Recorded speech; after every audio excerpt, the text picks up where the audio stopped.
오늘 말씀 첫 번째로는 모든 권세는 하나님께로서 난 것이다 라고 그렇게 말했습니다. 로마서 13장 1절에 각 사람은 위에 있는 권세들에게 굴복하라. 권세는 하나님께로 나지 않음이 없나니 모든 권세는 다 하나님의 정하신 바라 라고 그렇게 말하고 있습니다. 모든 권세, 여기서 말하는 이 권세는 작게 말하면 가정에서의 권세가 있을 수도 있고 또 좀 더 확장되면은 교회에서 주어지는 권세가 있을 수도 있고 또 직장에서 주어지는 권세가 있을 수도 있겠고 또 나라에서 주어지는 그런 권세가 있겠습니다. 그래서 이런 권세들, 그 사람에게 주어진 어떤 힘이나 능력 또 이런 것들은 다 하나님께로서 나지 않음이 없다. 그래서 모든 권세는 다 하나님의 정하신 바다라고 그랬어요. 그래서 그 권세들에게 굴복하라라고 그렇게 말하고 있습니다. 여기 권세라는 말은 엑수시아라고 하는 그런 말이고 우리 성경에는 권능이라고도 이렇게 번역이 되는데 이거는 뭐냐면 사법적인 그러한 힘을 가리켜서 얘기를 하는 것입니다. 그래서 통치 또는 어떤 권력, 그래서 특별히 이제 정치적인 어떤 권력이나 힘을 가리켜서 말하는데 이 모든 권세에게 굴복하라. 이 굴복하라는 히포타스라는 말은 복종하다, 종속하다. 그래서 뭐뭇 아래에 서다 이런 얘기인데요. 그래서 어떤 그 주어진 그 권세, 그 권세에서 우리는 굴복해야 된다, 복종해야 된다, 또 종속되어져야 된다라고 그렇게 말하고 있습니다. 그래서 그 당시에는 이 성경 말씀이 쓰여진 당시는 어떤 시대입니까? 그 시대는 바로 로마라는 나라가 이스라엘이라는 나라를 점령을 해서 이스라엘이라는 나라는 로마의 속국으로 있었던 바로 그런 시대이죠. 그런데 그 로마에 대해서 항거할 수도 있고 또 여러 가지 독립운동을 할 수도 있고 또 여러 가지 할 수 있는 그런 생각들이 있을 것입니다. 근데 사도 바울은 이 권세를 당시에 그 로마 제국이 모든 세계를 제패하고 또 이스라엘 민족을 다스리는 이것도 하나님의 주권 속에 있는 것이다 라고 그렇게 말하고 있습니다. 그렇기 때문에 거기에 굴복하라고 그렇게 이야기를 하고 있는 것이죠. 예수님께서도 빌라도의 법정에 갔을 때에 빌라도의 권세를 인정을 합니다. 빌라도 앞에 가가지고 신문을 받죠. 요한복음 19장 10절 말씀에 빌라도가 가로되 내게 말하지 아니하느냐 내가 너를 놓을 권세도 있고 십자가에 못 박을 권세도 있는 줄 알지 못하느냐. 그러니 네가 나에게 잘 이렇게 보이면 내가 너를 놓을 수도 있고 또 내가 너를 못 박을 권세도 있지 않느냐라고 그렇게 이야기를 하죠. 그러니까 예수님께서 요한복음 19장 11절에 예수께서 대답하시되 위에서 주지 아니하셨다면 나를 해할 권세가 없으리니 그러므로 나를 내게 넘겨준 자의 죄는 더 크니라 하시니라고 그랬어요. 그래서 예수님께서 당시에 십자가에 못 박혀 죽으시게 되는 빌라도의 법정이나 또는 아니면 그 유대인들이 가지고 있는 종교적인 그런 모든 것들 이런 것에 주님이 그냥 순순히 체포를 당하시죠. 그러니까 베드로가 그것을 보고 칼을 들고서 한 사람의 귀를 자르면서 대항을 하려고 했을 때 검을 쓰는 나는 검으로 망한다. 지금이라도 내가 12영이나 더 되는 천사들을 보내어서 내가 여기에서 저들을 다 소멸시키고 또 내가 이 상황에서 내가 빠져나갈 수 없는 줄 아느냐라고 그렇게 이야기하시죠. 근데 그런 권세도 있고 능력도 있으심에도 불구하고 예수님은 그것을 그대로 수용하게 되는 그런 모습을 우리에게 보여주고 있는 것입니다. 그래서 로마서 13장 1절에 각 사람은 위에 있는 권세들에게 굴복하라. 권세는 하나님께로서 나지 않음이 없나니 바로 빌라도에게 준 그 권세도 하나님께서 하나님의 주권 속에 나오는 것이다. 그래서 모든 권세는 다 하나님께서 정하신 것이다 라고 그렇게 말하고 있는 것입니다. 그래서 여기서 하나님이 정하신 것이다. 이 정했다라는 말은 타소라는 말인데 하나님이 결정했다는 것이에요. 네. 하나님이 전체적인 주권 속에서 그것도 하나님이 정하신 것이다 라는 것이에요. 그래서 하나님이 정하시는 것이기 때문에 우리는 어떻게 해야 되느냐? 거기에 순응해야 된다는 것을 우리에게 말해주고 있는 것입니다. 로마서 13장 2절에 그러므로 권세를 거스리는 자는 하나님의 명을 거스림이니 거스리는 자들은 심판을 자취하리라 라고 그랬어요. 그러므로 그 명령을, 그 권세를 거스리면은 그거는 하나님의 명을 거스리는 것이다. 왜? 하나님께서 허락한 권세이기 때문에. 하나님께서 이 모든 만물을 통치하고 계신데 그 통치 속에서 하나님께서 허락하신 것이라는 것이죠. 그것을 우리가 왜 하나님이 허락을 하셨고 왜 이렇게 로마의 속국이 됐고 이런 거에 대해서 우리가 다 이해하기는 어려울 부분이 있고 또 불합리한 부분들도 많이 있어요. 그럼에도 불구하고 그 권세를 거스리는 자는 하나님의 명을 거스리는 것이다. 이 거스린다라고 하는 말이 안티, 타소마이라는 말인데 안티라는 말이 뭐냐면 반대편이라는 것이에요. 타소마이, 그래서 반대쪽에 서는 것, 다시 말하면 저항하는 것을 말하는 것이죠. 위에서 주는 권세에 대해서 저항하는 것을 이제 가르쳐서 말하는데 그 저항하는 자들은 심판을 자취하게 될 것이다 라고 그렇게 말씀하고 있습니다. 이에 대해서 구약 성경에서 잘 이렇게 그 권세에 대해서 또 하나님께서 이 온 세상을 다스리시는 하나님이라는 사실에 대해서 잘 말씀해 주고 있는 부분이 있습니다. 그래서 하나님은 온 세상을 다스리는 하나님이시다라고 하는 건데 다니엘서 2장에 보면은요, 느부갓네살 바벨론 제국에 있는 이 느부갓네살 왕이 하루는 꿈을 꿉니다. 그리고 그 꿈을 꿨는데 꿈을 잊어버렸어요. 그래서 박사나 그 당시의 술사나 이런 사람들에게 꿈을 해석하라라고 그러죠. 근데 아무도 해석을 못 합니다. 근데 다니엘이 하나님 앞에 기도를 하죠. 하나님, 느부갓네살 왕이 꾼 꿈이 무슨 꿈입니까?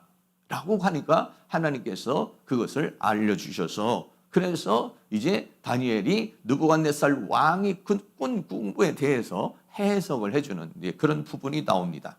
다니엘서 2장 37절에 이렇게 말합니다. 왕이요, 왕은 열왕의 왕이시라. 하늘의 하나님이 나라와 권세와 능력과 영광을 왕에게 주었다. 이렇게 말했어요.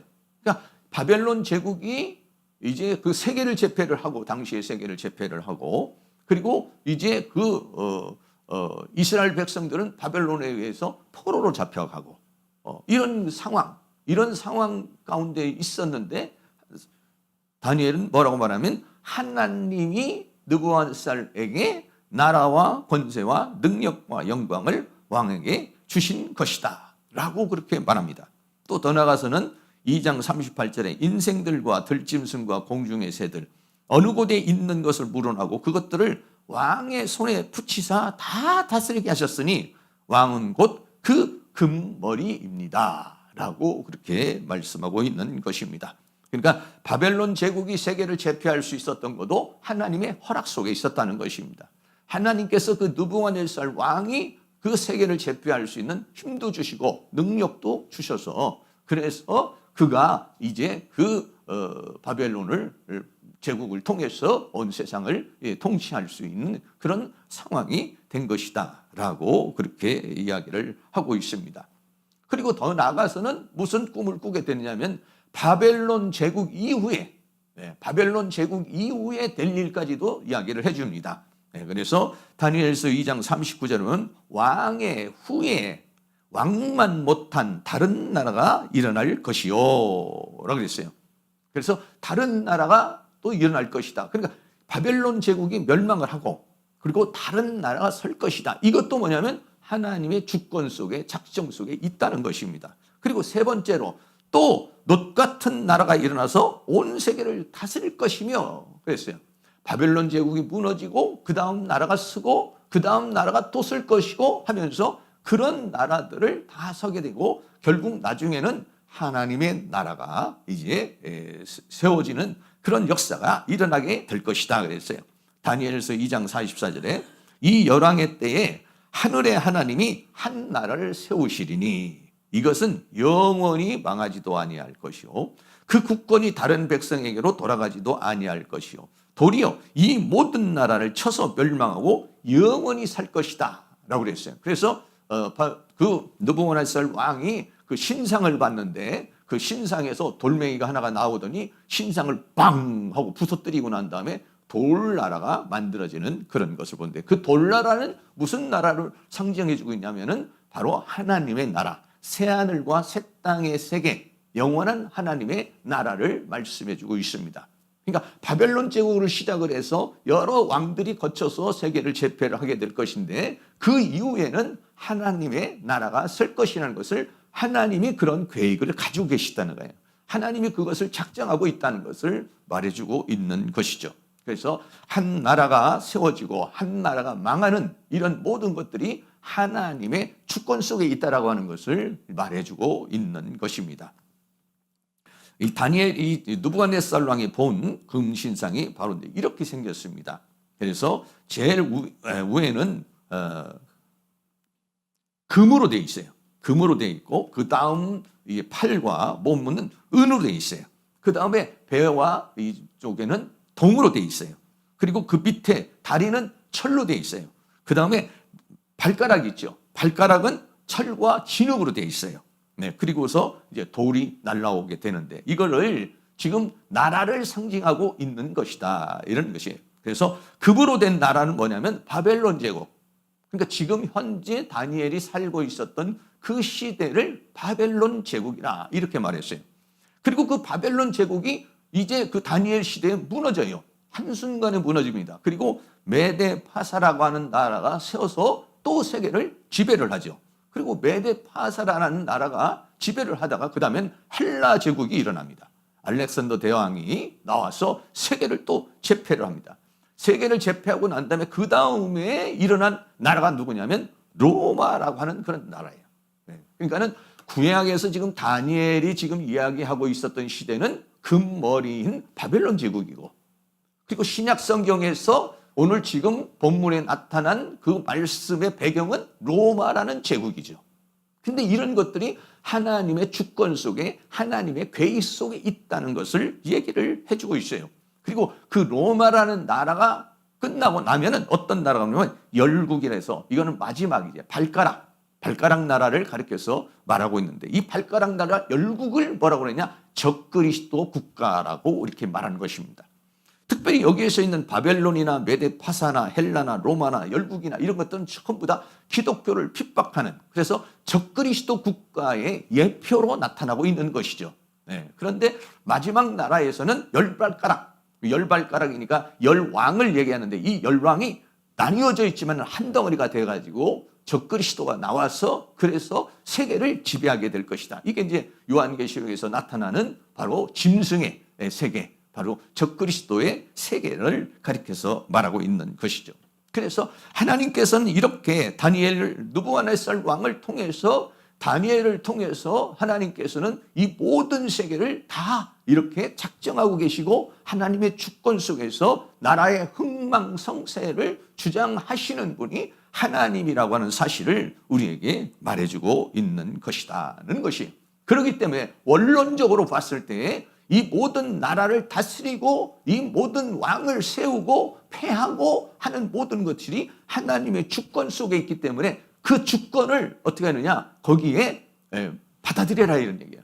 받아들이라는 것을 말해주고 있죠. 다니엘도 이제 그 바벨론 제국에 끌려가 있었지만은 다니엘이 했던 것은 뭡니까? 하루에 3번 예루살렘을 향해서 하나님 앞에 간절한 마음으로 기도하죠. 무엇을 위해서 기도합니까? 그 이스라엘 민족이 하루속히 이 바벨론 제국에서 이제 속박에서 풀려나기를 자유하게 되기를 다시 예루살렘 성전이 세워지고 그리고 이스라엘 민족이 다시 설 수 있도록 하나님 앞에 기도를 하죠. 그런데 그것이 어떻게 됐습니까? 70년이라는 세월이 정해졌다는 것이에요. 네. 70년이라는 세월이 흐르고 나면은 하나님께서 이스라엘을 다시 이제 회복시켜 줄 것을 하나님이 작정하고 계신다는 것을 에레미야 선지자의 서책을 통해서 다니엘이 깨닫게 되는 것이죠. 그래서 다니엘이 이제 금식하며 하나님 앞에 간구하는 그런 모습을 봅니다. 그래서 이런 모든 모습을 봤을 때에 원론적으로 하나님의 주권 속에 있는 것이다. 이 모든 세계를 다스리는 것이 하나님이요, 하나님의 주권 속에 있는 것이기 때문에 거기에 굴복할 것을 이야기를 해주고 있는 것입니다. 디모데전서 6장 15절 말씀을 같이 한번 읽겠습니다. 기약이 이르면 하나님은 복되시고 홀로 한 분이신 능하신 자이며 만왕의 왕이시며 만주의 주시오 라고 그렇게 말합니다. 하나님은 만왕의 왕이고 만주의 주라는 것은 뭐냐면 이 세상에 있는 모든 왕들의 왕이라는 말이고, 이 세상에 있는 모든 구주, 주인이라는 그 사람들 위에 있는 주인이시라는 것이죠. 그래서 하나님은 하늘 보좌에서 이 모든 것을 통치하신다는 것입니다. 계시록 4장 2절에도 내가 곧 성령에 감동하였더니 보라 하늘에 보좌를 베풀었고 그 보좌 위에 앉으신 이가 있는데 해서 사도 요한이 하나님께서 하늘문을 열어서 그 세계를 보게 되니까 하나님께서 하늘 보좌를 베풀고 그 위에 앉아서 온 세계를 통치하고 있다라고 그렇게 말하고 있습니다. 근데 이 세상에서는 이 세상 왕이 통치를 하지만은 하나님께서는 그 모든 왕들, 이 세상의 모든 되어지는 것들을 하나님께서 이 모든 것을 통치하고 계시다라고 하는 것을 우리에게 말씀해 주고 있는 것입니다. 그래서 이 모든 세계, 하나님의 이러한 주권 속에 있는 그런 세계를 우리가 어떻게 하냐, 인정해야 된다는 것을 말해주고 있습니다. 찬양에도 그렇죠. 왕이신 나의 하나님, 내가 주를 높이고 영원히 주의 이름을 송축하리이다.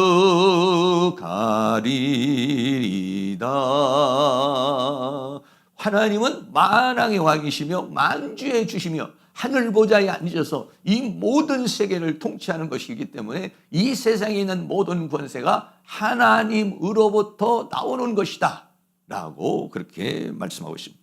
두 번째로는 관원을 하나님이 일꾼으로 세웠다라고 그렇게 말하고 있습니다. 이 세상에 있는 이 권력자들, 권세를 받은 사람들, 이 사람들을 하나님께서는 일꾼으로 세웠다 이렇게 말씀하고 있습니다.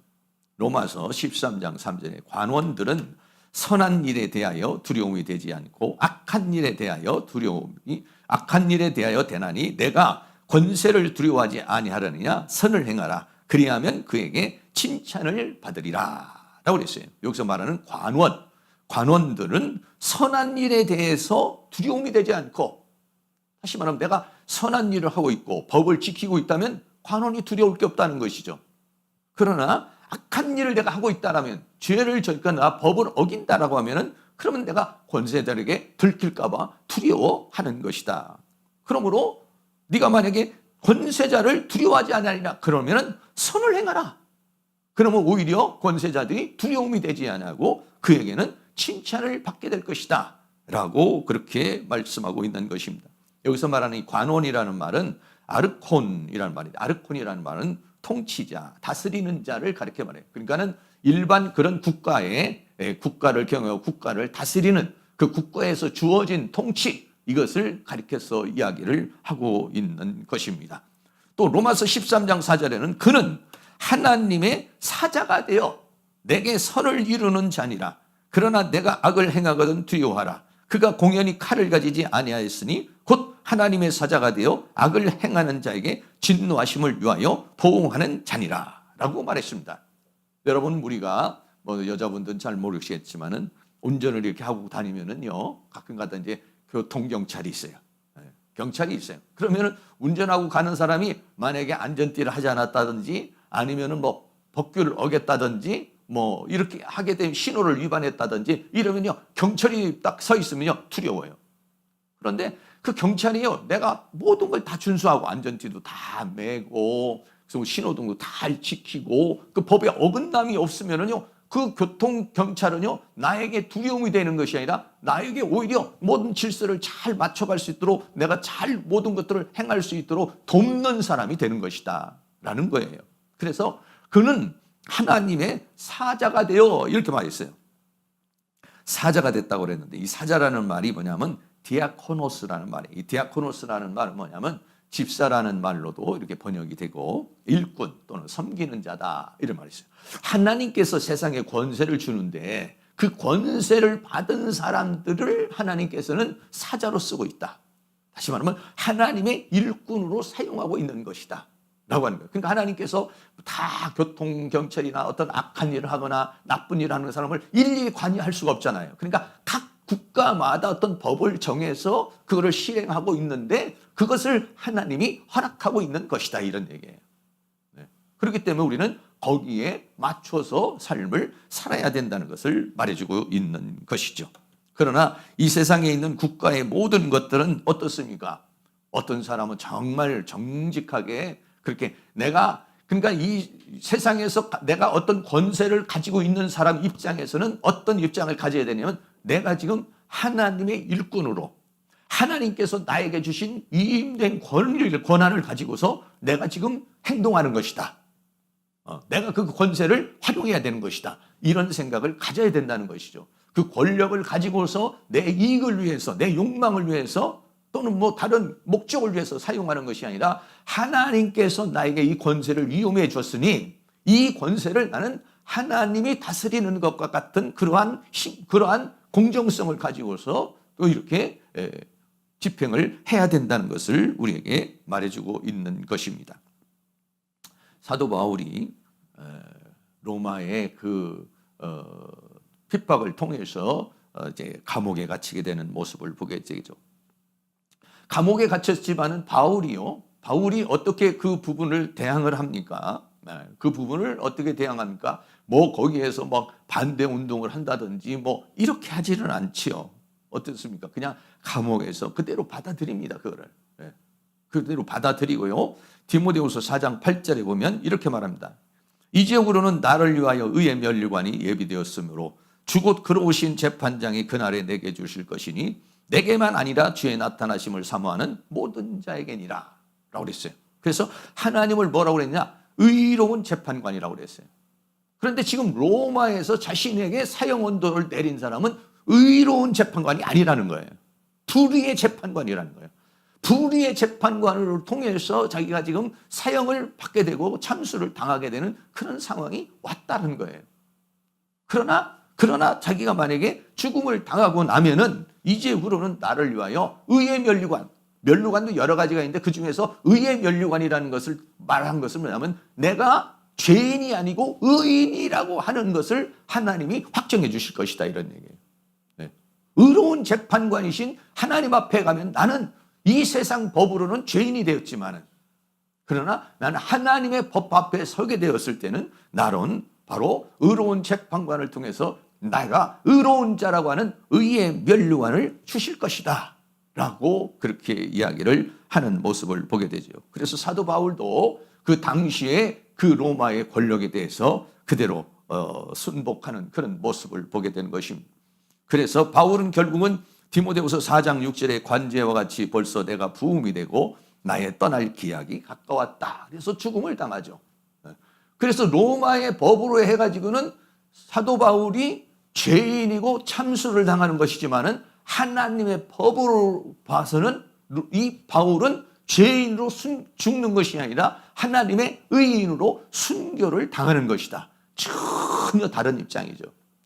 전혀 다른 입장에서 바울이 그렇게 되어지는 모습을 보게 됩니다. 로마서 13장 5절에 그러므로 굴복하지 아니할 수 없으니 하나님께서 주신 권세고 하나님께서 주신 권한이기 때문에 거기에 굴복하지 아니할 수 없으니 노를 인하여만 할 것이 아니요 또한 양심을 위하여 할 것이다 라고 그렇게 말하고 있습니다. 자기 양심을 잘 살펴서 그래서 그 권세에 대해서 굴복할 것을 말해주고 있는 것이죠. 그래서 오늘 본문에 있는 말씀은 이 권력자들이 어떤 마음을 가져야 되느냐면 위에서 주신 권세가 하나님이 주신 권세이기 때문에 이 권세를 나의 이익을 위해서나 나의 욕망을 위해서 사용하는 것이 아니라 하나님으로부터 받은 권세를 위임받은 자로서의 그런 삶을 살 것을 우리에게 말해주고 있는 것입니다. 세 번째로는요, 내 국과 권력에 대항을 한 경우가 있습니다. 오늘 본문 말씀에는 국가 권력에 절대 복종하라, 굴복하라 이렇게 말했죠. 그런데 성경에는 그 국가의 권력에 대해서 대항을 하게 되는 부분들이 여러 군데가 나옵니다. 네, 많이 나와요. 그 중에서 첫째는 뭐냐면 출애굽기에 보면은 히브리 산파 십부라와 부하의 거역이라는 부분이 나옵니다. 출애굽기 1장 15절에서 16절에서 보면 애굽 왕이 히브리 산파 십부라고 하는 자와 부하라 하는 자에게 일러가로되 너희는 히브리 여인을 위하여 조산할 때 살펴서 남자여든 죽이고 여자여든 그는 살게 두라 라고 그랬어요. 왜 그랬냐면 애굽에서 보니까는 이스라엘 백성들이 막 번성을 하기 시작하니까 오히려 이스라엘 민족이 애굽 사람을 다스릴 수 있는 그러한 숫자적으로 불어날까 두려워가지고 어떻게 하냐니까 그래서 이스라엘 백성들 막 고역을 시키고 또 어떻게 합니까? 남자가 남은 다 죽이라. 이게 뭐냐면 애굽 왕의 명령입니다. 그런데 이 애굽 왕의 명령에 어떻게 합니까? 이 산파들이 순응을 하지는 않습니다. 출애굽기 1장 17절에 그러나 산파들이 하나님을 두려워하여 애굽 왕의 명을 어기고 남자를 살린지라 라고 그렇게 말했어요. 네. 국가 권력에 대해서 순응하라. 오늘 본문은 말씀을 하고 있지만은 그 권력에 대해서 대항을 하는 부분들이 있다라고 하는 것이. 왜냐? 이들은요 하나님을 두려워하여 하나님을 두려워한다는 것은 뭔가 사람을 살인하는 것이 사람을 죽이는 것이잖아요. 두려워하여 애굽 왕의 명을 어기고 남자를 살렸다라고 말했어요. 네. 그리고 또 더 나가서는 어떤 부분이 있습니까? 사드락과 메삭과 아벳느고의 우상 숭배에 대한 부분입니다. 사드락과 메삭과 아벳느고가 있던 시대에 어떻게 했습니까? 느부갓네살 왕이 쭉 바벨론 제국을 세우고 그 권세가 다 이렇게 오르니까 그러니까 거기에 있는 신하들이 뭐라고 말합니까? 지금 다 왕을 위해서 한 신상을 세우고 그 신상 앞에 모두 엎드려서 하나님 앞에 엎드려서 그 우상에게 절하게 하옵소서라고 그렇게 말합니다. 그래서 막 풍악을 울리고 막 악기가 연주가 될 때 전부 다 그 우상에게 절을 하도록 하는 법을 만들죠. 그런데 사드락과 메삭과 아벳느고는 그것을 거부를 합니다. 다니엘서 3장 18절에 그리 아니하실지라도 왕이여 우리가 왕의 신들을 섬기지도 아니하고 왕의 세우신 금신상에 절하지도 아니할 줄을 아옵소서라고 사드락과 메삭과 아벳느고가 거부를 합니다. 물론 이거는 이제 신앙에 관계된 것이죠. 신앙에 관계된 것이지만 히브리 산파는 일반적인 관계가 되겠고 이거는 신앙적인 관계가 되어서 그 신상에 절을 하라. 이게 법으로 정해져 버렸어요. 왕의 명령이에요. 그런데도 불구하고 사드락과 메삭과 아벳느고는 그를 거부하는. 그래서 왕의 신들을 섬기도 않을 것이고 금신상에 절도 하지도 않을 것을 알라라고 그래서 왕의 명령을 대항하는 부분이 나와요. 또 세 번째는요. 또 그런 부분이 많이 나옵니다. 또 다니엘 시대에 다리오 왕의 명령을 다니엘이 거역을 하죠. 어떤 그런 명령입니까?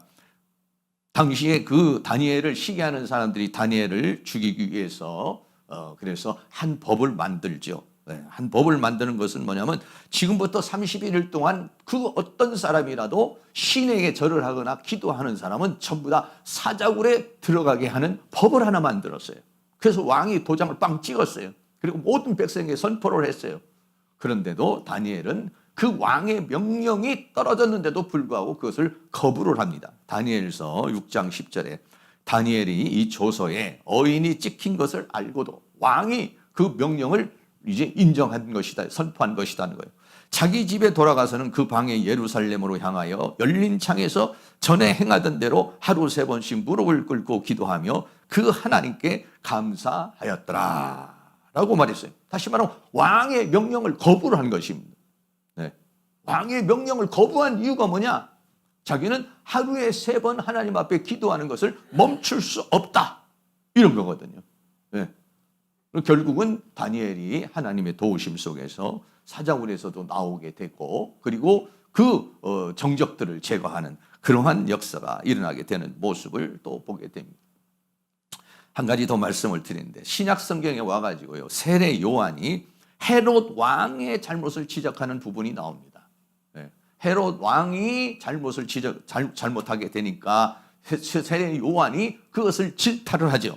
네. 마태복음 14장 3절에 전에 헤롯이 그 동생 빌립의 아내 헤로디아의 일로 요한을 잡아 결박하여 옥에 가두었으니 이는 요한이 헤롯에게 말하되 당신이 그 여자를 취한 것이 옳지 않다. 네. 왕이 잘못한 그 부분에 있어서 세례 요한이 과감하게 책망을 했습니다. 왕이라도 잘못을 했을 때는 헤롯에 대해서 이 세례 요한이 항거를 하는 그런 모습을 보게 되는 거죠. 결국 이것으로 인해서 세례 요한은 감옥에 갇히게 되고 또 순교를 당하게 되는 그런 모습을 보게 되는 것입니다. 우리나라에서도 일제시대에 신사참배를 거부를 하죠. 일본이 신사에다가 그 천황이라든지 또 천황의 선조들을 다 모시고 그 신사를 이제 참배를 하게 이렇게 만들었죠. 그래서 그것은 하나의 종교 행위가 아니라 하나의 국가의 의례에 대한 것이니까 기독교에서도 이거는 해도 된다라고 그렇게 일본이 강압을 해요. 그러니까는 어떻게 하냐면 당시의 기독교 단체가 장로교 총회가 전부 다 어떻게 하냐면 이것을요 가결을 했어요. 왜 그러냐면 일본의 압박에 못 이겨가지고 가결을 하죠. 이것은 하나님 앞에 우상 숭배하는 것이 아니라 신사에 참배를 하는 것은 이것은 국가 의례이기 때문에 이것은 우상 숭배가 아니다. 그러므로 가결을 하자. 그래서 총회를 해서 가결을 하고요. 전부 다 목사님들이 가가지고 신사에 참배 와가지고요 회의를 했어요. 근데 거기에 항거를 한 사람들이 있죠. 우리는 신사 참배할 수 없다. 그는 우상에게 절할 수 없다. 이렇게 말하죠. 그 사람들 중에서 가장 유명한 사람 중에 한 사람이 추기철 목사입니다. 이 추기철 목사님이 평양 산정행교회에서 목회를 하는 중에 신사 참배를 강요당하지만 그대로 그거를 거부를 하지요. 그래서 평양 경찰서 또 의성 경찰서에 수감이 돼서 아주 고문을 받다가 결국은 옥중에서 순교를 합니다. 다시 말하면 국가 권력에 대해서 저항을 하는 그런 모습을 보게 되는 것이죠. 우리는 오늘날 기독교인들이 정말 우리가 이 국가의 권력 또 이 정치에 대해서 우리는 어떻게 해야 할까? 이 사실은요 굉장히 좀 복잡한 문제입니다. 근데 대체적으로 한 3가지 정도로 보통 사람들이 생각을 하고 있어요. 그래서 첫째는 뭐냐면 우리가 이런 정치나 국가나 이런 사회에 대해서 적극적으로 참여하고 행동으로 옮겨야 된다. 이런 사람들이 있어요. 이렇게 주장하시는 분들이 있어요. 그러니까 예수 믿는 사람도 나가서 뭐 반대운동도 하고 또 뭐 찬성운동도 하고 나가서 국가 권력에 대해서 우리가 뭔가 그런 것을 해야 된다. 이렇게 생각하시는 분이 계세요. 두 번째는 어떤 사람이냐면 그거는 정치는 그냥 정치인에게 맡기고 우리는 열심히 기도하면 된다 해서 기도하고 그거는 그냥 하나님의 주권 속에 맡기자 이렇게 생각하는 분이 계세요. 세 번째는 뭐냐면 조금 이제 2가지를 합성을 해서 하나님께 맡기고 기도하면서 또 지혜롭게 우리가 또 그거를 대처를 해야 돼. 무조건 기도만 하는 것이 아니라 어떨 때는 뭐 자기 의견을 좀 피력할 수도 있고 이렇게 뭐 할 수 있다. 그래서 지혜롭게 그거를 대처해야 된다라고 하는 그런 생각도 가지고 있습니다. 그래서요 이게 성경을 본문 오늘 하나님의 말씀을 어떻게 해석하느냐에 따라서요 생각이 다 다른 거예요. 행동이 다 다른 거예요. 국가 권력에 절대 복종하라. 그럼 그렇게 복종해야죠. 근데 성경은 또 다른 부분에 있어서는 국가 권력에 대항하는 부분들이 또 있어요. 왜? 불의에 대해서, 악에 대해서는 거역을 하죠. 그러면 오늘날 우리가 살아가는 우리 기독교인들은 어떻게 그것을 대처를 해야 되느냐 하는 것이죠. 하는 것을 사랑하는 모든 성도님이 하나님의 말씀을 잘 보시면서 지혜롭게 은혜롭게 여러분들이 대처를 할 수 있기를 주의 이름으로 축복합니다. 그래서 우리나라의 헌법에는요 정교 분리의 원칙이라는 것이 있어요. 1948년에 대한민국 헌법 제12조에 이렇게 되어 있습니다. 모든 국민은 신앙과 양심의 자유를 가진다. 이렇게 되어 있어요. 그리고 국교는 존재하지 아니하며 종교는 정치로부터 분리된다. 이렇게 말했어요. 그러니까 종교가 정치를 관여하지도 말고 정치가 또 종교를 관여하지도 마라. 이거는 분리다. 왜 그러냐면 우리가 기독교 역사를 이렇게 쭉 봐도 어떻습니까? 종교와 정치가 하나가 된 것이 로마 카톨릭의 세계인 것이죠. 네. 결국 그래서 어떨 때는 교회가 세면은요, 교황이 황제를 임명하고요. 또 국가 권력이 강하면요, 황제가요, 교황을 아무나 막 임명해버리고요. 이런 상황이 돼가지고요. 결국은 기독교가 타락하게 된 이유, 종교개혁이 일어난 그것이 뭐냐면 종교가 국가 권력과 하나가 되어서 결탁이 돼버리는 그런 상황이 되니까 문제가 되는 모습을 보게 되는 것입니다. 요한계시록에서 나타나는 그런 여러 가지 부분도 역시 마찬가지입니다. 교회가 타락을 해서 어떻게 합니까? 국가 권력을 가져요. 그래서 결탁이 돼버립니다. 그러므로 인해 가지고 결국은 기독교가 멸망에 가게 되는, 하나님의 심판과 저주를 받게 되는 그런 모습을 보게 되는 것입니다. 사랑하는 모든 성도님들, 오늘 우리들은 아주 이 국가에 대해서 여러분들이 이런 정치관에 대해 있어서 하나님께서 우리에게 무엇을 말씀하시는가, 이것을 여러분들이 잘 받아들여서 하나님이 원하시는 그러한 국가관, 또 정치관, 또 권력관, 이거를 가질 수 있기를 주의 이름으로 축복합니다. 결론입니다. 모든 권세는 하나님께로서 나는 것이다. 이건 원론적으로 맞는 것입니다. 이 모든 세계는요, 하나님이 주관하시고 다스려 가십니다. 예. 그리고 그 권세를 받은 사람은 어떻게 되느냐? 하나님의 일꾼으로 세웠으니까 그 일꾼으로서의 사명을 감당해야 되는데, 만약에 그 일꾼이 제대로 감당하지 못하면 하나님이 심판하신다는 것입니다. 하나님께서 폐하시기도 하고 세우기도 하신다는 것입니다. 그래서 국가 권력에 태양한 경우도 많이 있고 그렇습니다. 오늘 우리들은 잘 기도하는 가운데 하나님께서 나에게 주신 권한이 있어요. 가정에서는요, 부모의 권한도 있습니다. 교회에서는요, 장로님이나 권사님이나 또는 집사님이나 나름대로의 또 그 조그마한 권력이 있어요. 직장에서도요, 권력이 있어요. 정치, 경제 이런 데서도 권력이 있어요. 그 권력을 내가 가지고 어떻게 사용을 해야 될 것인가? 하나님께서 나에게 주신 위임된 권력이라는 사실, 이거를 생각을 해서 하나님을 대신하는 마음으로 여러분들이 그런 권력을 사용할 수 있는 은혜가 있기를 축복합니다.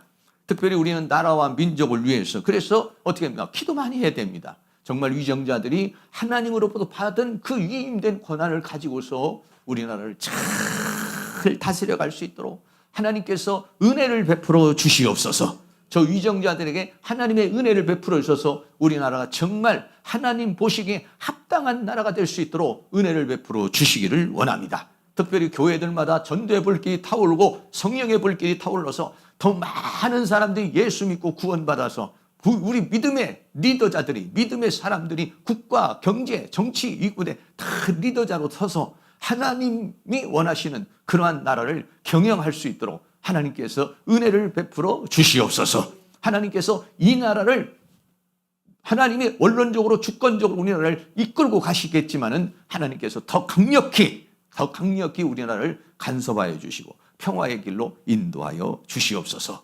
그리고 우리 믿음의 사람들은 하나님의 말씀을 잘 받아서 지혜롭게 우리들이 삶으로 말미암아서 하나님께 영광을 돌리는 그런 은혜의 역사가 있기를 주의 이름으로 축복합니다. 우리다 같이 찬양 한 장 드립니다. 모든 권능을 가지고 계시는 모든 이름에 뛰어나신 이름 예수, 예수는 주 찬양합니다.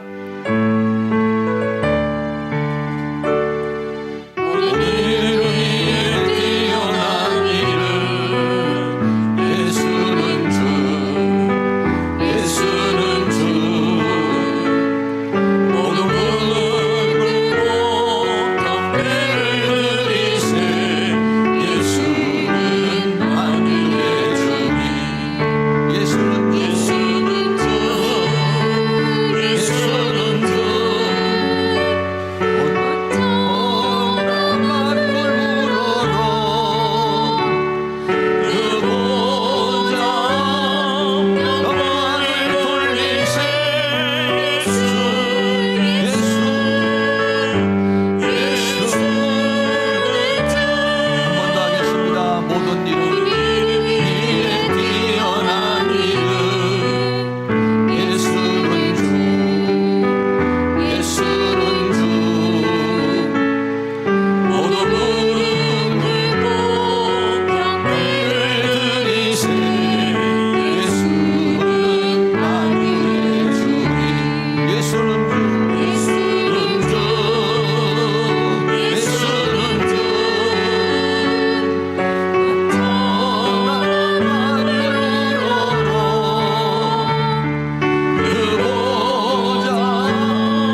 주관하여 주시고 하나님께서 주신 위임된 권세를 가지고 하나님께 영광을 돌리며 모든 사람의 칭송을 받는 그런 대한민국이 되고 위정자가 되게 하시며 서로 이제 분열을 하고 서로 갈등하는 것이 아니라 서로 용서하고 서로 불쌍히 여기고 서로 귀하게 여겨서 하나가 되는 이 민족이 되어줄 수 있도록 하나님께서 은혜를 베풀어 주시고 주님께서 강권적으로 이 나라를 더 강력히 하나님의 평화 가운데 은혜 가운데 인도해 달라고 다같이 동성으로 기도합니다. 할렐루야. 거룩하시고 사랑이 많으신 우리 아버지 하나님, 오늘도 우리 하나님께서 은혜와 사랑 가운데 이를 인도하여 주시고 아버지 하나님께서 도우시고 인도해 주신 것을 감사합니다. 이 시간 우리 아버지 하나님 다시 한번 우리 대한민국을 위하여 기도합니다. 이 나라의 민족을 하나님이여 간절한 마음으로 기도합니다. 아버지 하나님의 대통령을 위시하여 모든 유정자들에게 은혜를 베풀어 주시기를 원합니다. 저들에게 주어진 이 권한을 가지고서 불의의 경계가 되지 않고 의의 경계가 되게 하여 주시며 하나님께 영광을 돌리는 그러한 삶을 살아갈 수 있도록 우리 하나님께서 주신 은혜와 사랑으로 인도하여 주시며 주의 성령의 능력을 역사해 주시기를 간절히 원합니다. 이 나라의 민족을 불쌍히 여겨주시고 긍휼히 여겨주시고 지금의 아버지 여러 가지 모든 정치 경제 상의 모든 일반 부분을 하나님께서 하루 종일 평화를 허락하여 주시며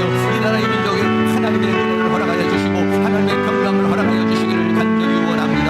위정자들이 권력을 가지고 있고 권세를 가지고 있는 위정자들이 정말 아버지 두렵고 떨리는 마음으로 그 권한을 행사할 수 있도록 하나님께 도와주시옵시고 하나님의 뜻에 맞는 그러한 아버지 하나님의 길을 찾아서 공의와 정의가 이제 넘쳐나는 그런 민족이 될 수 있도록 우리 하나님께서 은혜를 베풀어 주시기를 간절히 원합니다. 우리는 아버지 이것을 위해서 뜨거운 마음으로 기도하고 간구할 수 있도록 아버지 하나님께서 은혜를 베풀어 주시고 주의 성령으로 역사해 주시고 주의 능력으로 역사해 주시며 주의 권능의 손길로 역사해 주시며 주의 은혜의 손길로 역사해 주시기를 간절히 원합니다. 성령님 도와주시기를 원합니다. 성령님 함께해 주시기를 원합니다. 우리 하나님 능력의 손길로 역사해 주시고 주의 권능으로 역사하여 우리 모두가 아버지 하나님 서로 비방하고 서로 다투고 서로 싸우는 아버지 민족이 되지 않고 서로를 불쌍히 여기고 서로 긍휼히 여기고 서로를 존중하면서 서로가 하나가 되어줄 수 있는 은혜가 있기를 원합니다. 믿음 안에서 하나가 되고 예수 안에서 하나가 되고 성령 안에서 하나 되어주는 은혜가 있게 해주셔서 이 나라의 민족 위에 하나님의 은혜가 있기를 간절히 원합니다. 주의 종들에게 은혜를 주시고 주의 자녀들에게 은혜를 주시고 교회마다 아버지 성령의 불길이 전도의 불길이 은혜의 불길이 타올라서 더 많은 영혼들이 예수님으로 구원받아 우리 모두가 다 하나님의 영광을 돌리는 이 민족이 되게 하여 주시고 하나님의 은혜와 사랑과 축복을 받는 이 민족이 되어줄 수 있도록 하나님 도와주시기를 간절히 원합니다. 이 나라의 민족에 있는 저 무당의 영들 예수의 이름으로 다 제거되게 하여 주시옵시고 저 분열의 영들이 예수의 이름으로 다 제거되게 하여 주시며 저 동성의 영들이 예수의 이름으로 다 제거되게 하여 주시며 하나님께서 이 나라의 민족에 성령을 부어주시옵소서. 성령을 부어주시옵소서. 성령을 부어주시옵시고 주의 성령으로 주의 능력으로 주의 권능으로 함께 해주시고 인도하여 주시고 이 나라의 민족을 주님께서 다스려 주시고 하나님께서 평강의 길로 은혜의 길로 인도해 주시기를 간절히 원합니다. 성령님 도우시고 인도하여 주시옵소서. 사랑과 은혜가 많으신 아버지 하나님, 이 나라의 민족을 불쌍히 여겨주시고 긍휼히 여겨주시기를 원합니다. 대통령을 위시하여 모든 위정자들에게 은혜를 베풀어 주시고 저들이 하나님으로부터 받은 위임된 이 권한을 잘 사용해서 정말 하나님이 통치하시는 것처럼 우리나라가 하나님의 통치를 받을 수 있는 그런 은혜가 일어날 수 있도록 도와주시기를 원합니다. 혼란한 여러 가지 정치적인 이런 모든 상황이 하나님의 은혜 가운데서 잘 해결되게 하여 주시고 평화 가운데 인도함을 받을 수 있도록 하나님 도와주시기를 원합니다. 이 나라의 민족에 역사하고 있는 무당의 영들, 이 점쟁이 영들이 예수 이름으로 타파되게 하여 주시옵시고 분열과 다툼의 영들이 예수 이름으로 떠나가게 하시며 저 동성의 영들과 음란의 영들이 예수 이름으로 떠나가게 하여 주시며 오직 하나님께서 이 나라의 민족을 성령으로 강권적으로 역사하여 주시옵소서. 교회들마다 전도의 불길이 타오르고 성령의 불길이 타올라서 더 많은 영혼들이 예수 믿어 구원받게 하여 주시고 하나님께 영광을 돌리는 이 민족이 되어줄 수 있도록 도와주시옵시고 그래서 하나님의 은혜와 사랑과 축복을 받는 이 민족이 되어줄 수 있도록 은혜를 베풀어 주시옵소서. 다니엘이 예루살렘을 향해서 하루 3번 뜨거운 눈물로 기도했던 것 같이 오늘 우리는 그것을 위해서 이 나라의 민족을 위하여 하나님의 영광을 위하여 뜨거운 마음으로 기도할 수 있는 저희들이 될 수 있도록 은혜를 베풀어 주시옵소서. 예수 그리스도의 이름으로 기도하옵나이다. 아멘. 우리 다 같이 자리에 일어나셔서 찬송가 521장 드리겠습니다.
주의